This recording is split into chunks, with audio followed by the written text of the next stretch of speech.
Alors nous allons voir ici la technique de tracer des arcs. Alors, si je vais ici dans le menu dessin, je me rends compte qu'effectivement, comme pour le cercle, on a plusieurs options pour créer des arcs. Alors, certaines ne peuvent pas fonctionner. Par exemple, ici, si je mets 3 points, je ne pourrai pas dessiner cet arc-là par 3 points, pour la simple raison que je ne possède que 2 points.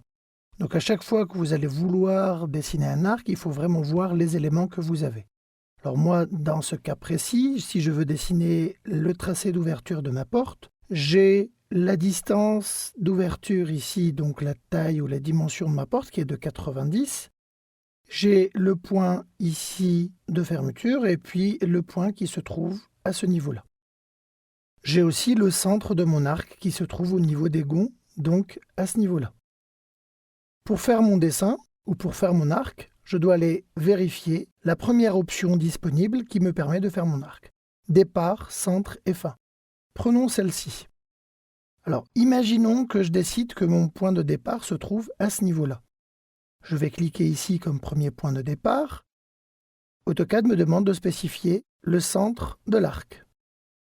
Je vais donner le centre de mon arc.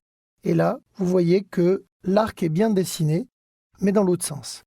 Alors pourquoi ? Pour la simple raison que AutoCAD travaille en sens trigonométrique et considère comme point de départ le premier point touché dans le sens trigonométrique, en l'occurrence celui-ci.